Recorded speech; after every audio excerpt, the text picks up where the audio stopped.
आबकारी नीति मामले में दिल्ली हाई कोर्ट ने अरविंद केजरीवाल की रिक्यूजनल याचिका पर अपना फैसला सुनाया है।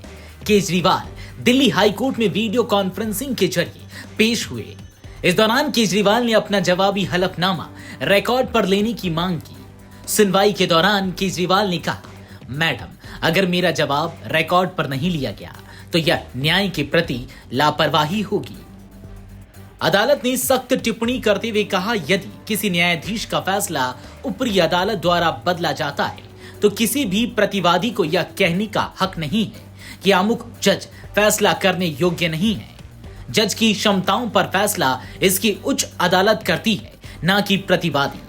अदालत में अखिल भारतीय देवता परिषद के कार्यक्रमों में न्यायमूर्ति के शामिल होने पर कहा कि वह महिला दिवस पर आयोजित कार्यक्रम में शामिल हुई थी, जिसमें उन्होंने जूनियर वकीलों और अन्य बार के सदस्यों को संबोधित किया था।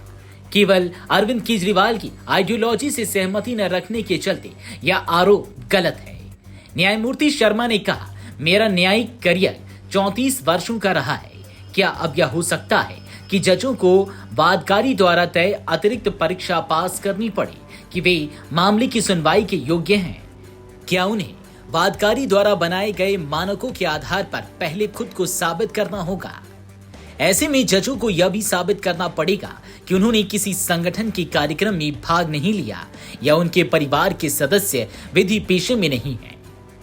न्यायमूर्ति शर्मा ने कहा कि आवेदक ने अपने लिए विन विन या कैच 22 की स्थिति बना ली है। यदि अदालत खुद को अलग करती है तो उसके दावे सही ठहरेंगे, और यदि नहीं करती है तो वह फिर भी फैसले पर सवाल उठा सकता है। अदालत ने कहा कि ऐसी रणनीतियों की अनुमति नहीं दी जा सकती, क्योंकि इससे न्यायिक प्रक्रिया और संस्था की विश्वसनीयता पर असर पड़ने का खतरा है। न्यायमूर्ति शर्मा ने कहा कि इस मामले में मुझे ऐसी स्थिति में रखा गया है कि यदि मैं खुद को अलग करती हूं तो क्या होगा, और यदि नहीं करती हूं तो क्या होगा। अगर उसे राहत नहीं मिलती है तो वह कहेगा कि यह तो मैंने परिणाम का अनुमान लगा ही लिया था। अगर उसे राहत मिलती है तो वह कह सकता है कि अदालत ने दबाव में आकर फैसला किया।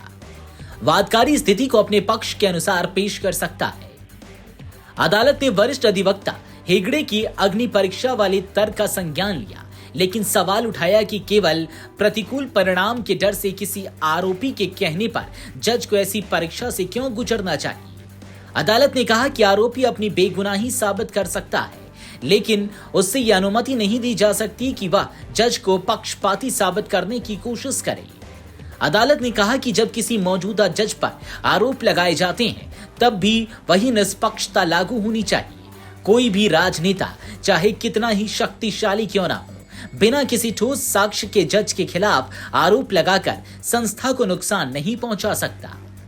न्यायमूर्ति शर्मा ने कहा कि अदालत कक्ष को धारणाओं का मंच नहीं बनाया जा सकता। न्यायमूर्ति शर्मा ने कहा, दुर्भाग्य से आज मुझे दो पक्षकारों के बीच विवाद नहीं बल्कि एक पक्षकार और स्वयं मेरे बीच के विवाद पर निर्णय करना पड़ रहा है। वर्तमान आवेदनों को स्वीकार करना जज पर लगाए गए आरोपों को मान्यता देने जैसा होगा। जब ऐसी स्थिति आती है तो यह अदालत अपने और संस्था के पक्ष में खड़ी रहेगी। न्यायमूर्ति शर्मा ने कहा कि अंत में मैं यह जोड़ना चाहूंगी कि साक्ष्य मांगने वाली फाइनल साक्ष्यों के साथ नहीं बल्कि इशारों और आरोपों के साथ आई। न्यायमूर्ति शर्मा ने कहा, मैं इन आवेदनों को खारिज कर रही हूं क्योंकि मेरी शपथ संविधान के प्रति है और संविधान हमें बताता है कि निर्णय दबाव में नहीं लिए जाते। मैं इस फैसले की सुनवाई से नहीं हटूंगी। अदालत में मुख्य मामले से जुड़े प्रतिवादियों को अपना जवाब दाखिल करने का अंतिम अवसर दिया गया है। प्रतिवादियों को शनिवार तक अपना जवाब दाखिल करना होगा। अदालत में 29 और 30 अप्रैल को मामले में बहस के लिए सूचीबद्ध किया है। Video desk amarujala.com। अगर आप ये वीडियो YouTube पर देख रहे हैं तो हमारे चैनल को सब्सक्राइब कर बेल आइकन दबाएं, और Facebook पर देख रहे हैं तो हमारे पेज को लाइक करें।